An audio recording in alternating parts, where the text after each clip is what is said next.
जब मैं 11th class में था तब इकोनॉमिक्स की किताब में मैंने एक चैप्टर पढ़ा। ये चैप्टर था इकोनॉमिक रिफॉर्म्स के बारे में। एक ऐसा रिफॉर्म जिसने भारत के दरवाजे दुनिया के लिए खोल दिए थे। मेरे इकोनॉमिक्स की टीचर ने मुझे बताया कि अगर 1991 में ये रिफॉर्म ना हुए होते तो हम देश में ना तो होंडा की बाइक्स देखते, ना hyundai की कार और ना ही फॉरेन कंपनीज के बड़े बड़े ऑफिस इस देश में खुले हुए होते। और इन सबके साथ ही ये जो इतने मॉल्स हैं, इनके विदेशों के ब्रांड्स जो हैं वो इनसे ना भरे हुए होते। इन रिफॉर्म्स की वजह से इंडिया में नई टेक्नोलॉजीज देश में इंट्रोड्यूस हुई। इकोनॉमी एक अलग लेवल पर पहुंची। 1980s का दौर जब खत्म हो रहा था तब कोल्ड वॉर लगभग खात्मे पर था। सोवियत कमजोर हो चुका था और अमेरिका की ताकत बढ़ती जा रही थी। इसी टाइम पर यूएसए ने 1990 की शुरुआत में इराक पर हमला कर दिया। इस युद्ध की वजह से मिडिल ईस्ट में अशांति आ गई। इसके चलते दुनिया भर में तेल की कीमतें बढ़ गई। लेकिन इसका सबसे बड़ा नुकसान हुआ भारत को। ऐसा इसलिए हुआ क्योंकि भारत में अभी भी लाइसेंसी राज था। विदेशी कंपनियों पर 300% तक हेवी ड्यूटी थी, जिससे ये कंपनीज भारत नहीं आना चाहती थी। इसकी वजह से भारत में फॉरेन एक्सचेंज के लिए डॉलर की कमी थी। तेल की जब कीमतें बढ़ी और डॉलर की कमी थी तो उससे इकोनॉमी का हाल कुछ ऐसा हुआ कि भारत अपने शॉर्ट टर्म लोन्स को चुकाने की हालत में नहीं रह गया था। 1991 आते आते ऐसी हालत हो गई कि भारत के पास बहुत कम रिजर्व बचा हुआ था। दोस्तों, वीडियो में आगे बढ़े उससे पहले मैं आपको बताना चाहता हूं प्यूमा के व्हाइट स्नीकर्स के बारे में। ये स्नीकर्स ना सिर्फ आपके ऊपर अच्छे लगेंगे बल्कि ये पैरों के लिए भी काफी कंफर्टेबल है। तो अगर आप इस तरह के स्नीकर्स खरीदना चाहते हैं तो शॉप नाउ बटन पर क्लिक कीजिए और आपको मिल जाएंगे प्यूमा के शानदार स्नीकर्स। इंडियाई सिचुएशन से निकलने के लिए इराक युद्ध में यूएसए के फाइटर प्लेन्स को भारत में उतारने पर मजबूर हो गया। इसके बदले इंडिया को $2 बिलियन का लोन भी मिला, लेकिन ये बस टेम्परेरी जुगाड़ था।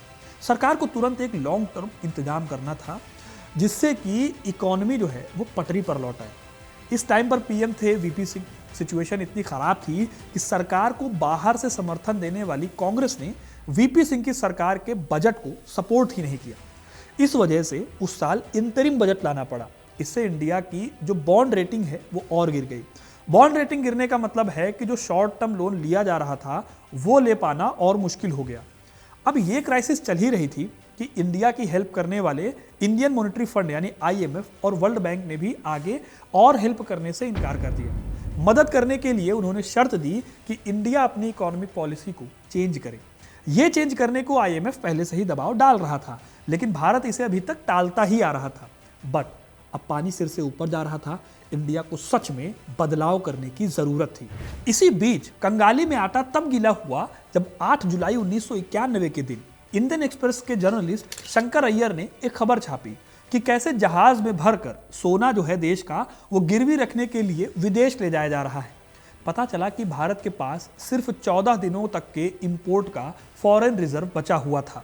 दूसरे शब्दों में देश दिवालिया होने की कगार पर था। इन सब के साथ दूसरी तरफ इंडियन पॉलिटिक्स में एक अलग खेल चल रहा था। इसी साल मार्च के महीने में हरियाणा के 2 पुलिस वाले राजीव गांधी के घर के बाहर चाय पीते पकड़े जाते हैं।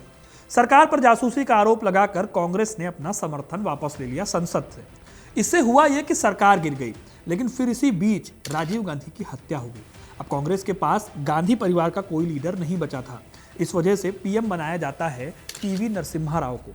नरसिम्हा राव को ऐसे नाजुक इकोनॉमी वाले मौके पर एक ऐसे इंसान की जरूरत थी जो इकोनॉमी का एक्सपर्ट हो, इकोनॉमिक प्रॉब्लम्स को जड़ से जानता हो और उसका सोल्यूशन भी उसके पास हो। फिर ऐसे में एंट्री होती है हमारी कहानी के असली हीरो की, डॉक्टर मनमोहन सिंह। मनमोहन सिंह अब इस दुनिया में नहीं है। 92 साल की उम्र में देश के पूर्व प्रधानमंत्री मनमोहन सिंह का निधन हो गया। वो 10 साल तक देश के पीएम रहे और उससे पहले देश के फाइनेंस मिनिस्टर भी थे। लेकिन फिर भी मनमोहन सिंह को कुछ लोग एक्सीडेंटल प्राइम मिनिस्टर के तौर पर देखते हैं। आप कमेंट करके बताओ कि बतौर पीएम आप मनमोहन सिंह के कामों को कैसे देखते हैं, एक एक्सीडेंटल प्राइम मिनिस्टर की तरह या एक महान प्राइम मिनिस्टर की तरह। डॉक्टर मनमोहन सिंह सितंबर 1932 को गाह नाम के पाकिस्तानी गांव में पैदा हुए। 14 साल के थे जब उनका परिवार विभाजन के चलते भारत आया था। पढ़ने लिखने में दिलचस्पी रखने वाले मनमोहन सिंह ने पंजाब विश्वविद्यालय से अपनी पढ़ाई पूरी की। इसके बाद वो गए कैम्ब्रिज यूनिवर्सिटी। फिर कैम्ब्रिज यूनिवर्सिटी से निकलकर उन्होंने ऑक्सफोर्ड यूनिवर्सिटी में इकोनॉमिक्स में डॉक्टरेट की डिग्री हासिल की। अपने करियर की शुरुआत उन्होंने बतौर टीचर की थी। उन्होंने पहले पंजाब यूनिवर्सिटी, उसके बाद दिल्ली स्कूल ऑफ इकोनॉमिक्स और उसके बाद दिल्ली विश्वविद्यालय में पढ़ाया। 1972 से 76 के बीच उन्होंने भारत सरकार के चीफ इकोनॉमिक एडवाइजर के तौर पर अपनी सेवाएं दी। फिर 1982 से 85 के बीच वो आरबीआई के गवर्नर भी रहे। फिर 1987 तक वो प्लानिंग कमीशन के चीफ रहे। उनका रिपोर्ट कार्ड देश के इकोनॉमिक रिफॉर्म्स को डिजाइन करने के लिए एक परफेक्ट, एक टॉपर के जैसा था। इसीलिए नरसिम्हा राव ने उन्हें फाइनेंस मिनिस्टर बनाने में बिल्कुल भी देर नहीं की। डॉक्टर मनमोहन सिंह ने भी जुलाई महीने से इकोनॉमिक रिफॉर्म्स के लिए कदम उठाने शुरू कर दिए। सिर्फ 2 दिनों में उन्होंने रुपए का प्राइस 18% गिरा दिया। इसके बाद उन्होंने देश का बजट तैयार किया। उनके बजट के पहले ड्राफ्ट को रिजेक्ट कर दिया गया था, क्योंकि इस बजट में अभी भी कुछ पुराने तौर तरीके थे जिनको पूरी तरह से बदला नहीं गया था। लेकिन फिर नरसिम्हा राव ने उन्हें पूरा मैंडेट देते हुए कहा कि जो भी जरूरी रिफॉर्म उन्हें लगते हैं वो फुल पावर के साथ उन रिफॉर्म्स को इंप्लीमेंट करें, क्योंकि तभी इकोनॉमी का भला हो सकता था। इसके बाद डॉक्टर सिंह ने अपने बीच में सभी लोगों के बीच में ऐलान किया कि जिनको भी उनके फैसलों से दिक्कत है वो कोई और काम कर सकते हैं। फिर 6 महीनों की दिन रात मेहनत से डॉक्टर मनमोहन सिंह ने अपना बजट तैयार कर लिया। 24 जुलाई वो ऐतिहासिक दिन था जब डॉक्टर मनमोहन सिंह ने संसद में बजट पेश किया। यह बजट 18,650 शब्दों का था। इससे लंबा बजट आज तक किसी ने नहीं दिया था। उन्होंने 300% की इंपोर्ट ड्यूटी को 50% किया, फिर सीमा शुल्क को 200% से घटाकर 150% किया। लाइसेंसी राज को खत्म करने के लिए लाइसेंसिंग की प्रोसेस को इजी किया गया।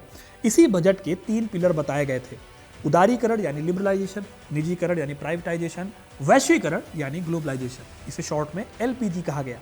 11th क्लास की इकोनॉमी के चैप्टर में ये चैप्टर बहुत प्रोमिनेंट तरीके से पढ़ाया जाता है। इस बजट को भारतीय इतिहास का सबसे क्रांतिकारी बजट माना जाता है। इस बजट का विरोध भी हुआ। ग्लोबलाइजेशन के एस्पेक्ट को ईस्ट इंडिया कंपनी के देश पर कब्जा करने से जोड़ा गया।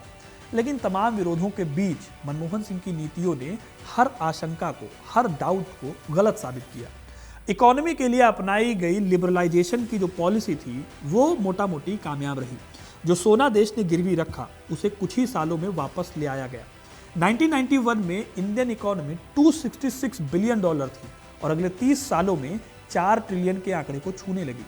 मनमोहन सिंह का कंट्रीब्यूशन इतना बड़ा था कि हम आज भी इंडियन इकोनॉमी को 2 हिस्सों में बांटकर पढ़ते हैं, एक 1991 से पहले और दूसरा 1991 के बाद, क्योंकि ये बिल्कुल ही कंट्रास्ट पॉलिसीज थी। उनकी नीतियों ने भारत को इकोनॉमिक क्राइसिस से बाहर निकाला और ग्लोबल फोरम पर एक स्ट्रॉन्ग इकोनॉमी के रूप में स्टैब्लिश किया। उनकी सेवाओं के लिए उन्हें 1993 और 1994 में finance minister of the year का अवार्ड भी दिया गया। ये उनके काम ही थे जिनकी वजह से 2004 में उन्हें भारत का पीएम बनाया गया। जब वो देश के पीएम बने तब कोल्ड वॉर को पीछे छोड़े 13 साल हो गए थे। लेकिन 1998 में न्यूक्लियर टेस्टिंग के चलते इंडिया और अमेरिका के रिश्ते कंट्रोवर्शियल थे। पीएम बनने के बाद मार्च 2005 में प्रेसिडेंट जॉर्ज डब्ल्यू बुश की राष्ट्रीय सुरक्षा सलाहकार कोंडोलीजा राइस भारत के साथ लंबे समय से इस कंट्रोवर्सी को खत्म करने के लिए दिल्ली आई। मनमोहन सिंह ने इसे एक अपॉर्चुनिटी की तरह लिया और हाथ से नहीं जाने दिया। कुछ महीनों बाद जून 2005 में इंडिया और यूएस के बीच में डिफेंस कोऑपरेशन एग्रीमेंट साइन किया गया। फिर उसके बाद जुलाई 2005 में एक सिविल न्यूक्लियर इनिशिएटिव शुरू किया गया, जो आगे चलकर प्राइम मिनिस्टर मनमोहन सिंह की कोशिशों के चलते 2008 में सिविल न्यूक्लियर ट्रीटी को लेकर काफी ज्यादा काम आता है। कांग्रेस लीडरशिप इस टाइम पर अमेरिका के साथ अपने रिलेशन को जोड़ने में हिचकिचा रही थी, क्योंकि उस समय बहुत सारी लेफ्ट पार्टीज थी जो कांग्रेस के साथ गठबंधन में थी। लेकिन मनमोहन सिंह ने अमेरिका के साथ अपने स्ट्रॉन्ग टाइज को डेवलप करने के लिए इस्तीफा देने तक की धमकी दे दी। तब कहीं जाकर ऐसा हुआ कि यूएसए के साथ इस इनिशिएटिव पर आगे काम हो पाया। इसी वजह से आज जो हम इंडिया और यूएस के बीच में बहुत स्ट्रॉन्ग रिलेशंस देखते हैं, बहुत स्ट्रॉन्ग टाइज देखते हैं, वो मजबूती भी मनमोहन सिंह के टाइम पीरियड में आई थी। पीएम रहते हुए उन्होंने देश में आरटीआई यानी राइट टू इंफॉर्मेशन कानून को लागू किया।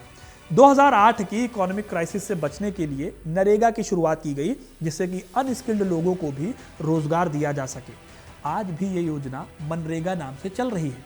इन सब कॉन्ट्रीब्यूशंस के बावजूद उनके कार्यकाल में उन्हें एक्सीडेंटल प्राइम मिनिस्टर, मौनी पीएम तक कहा गया। वजह बहुत साफ थी।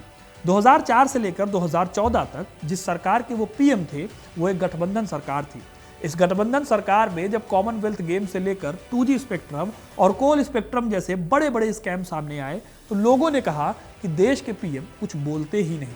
हालांकि ये बात पूरी तरह से सच नहीं है।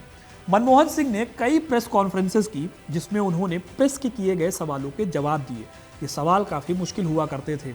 3 जनवरी 2014 को उन्होंने अपनी आखिरी प्रेस कॉन्फ्रेंस की थी बतौर पीएम। ये कॉन्फ्रेंस 1 घंटे से भी ज्यादा चली। इसमें उनसे काफी मुश्किल सवाल पूछे गए। इसी कॉन्फ्रेंस में मनमोहन सिंह से पूछा गया कि क्या आपको लगता है कि आप अपने मंत्रियों पर कंट्रोल नहीं रख पाए, आपकी बातें नहीं मानी गई और आप चुप रहे। इस कठिन सवाल पर मनमोहन सिंह ने जवाब देते हुए बहुत अच्छी और रिमार्केबल बात कही थी। मैं ईमानदारी से मानता हूं कि इतिहास मेरे प्रति समकालीन मीडिया या संसद में विपक्षी दलों की तुलना में अधिक दयालु होगा। मैं सरकार की कैबिनेट प्रणाली में होने वाली सभी चीजों का खुलासा नहीं कर सकता। मुझे लगता है कि परिस्थितियां और गठबंधन राजनीति की मजबूरियों को ध्यान में रखते हुए मैंने परिस्थितियों के हिसाब से जितना अच्छा कर सकता था किया है।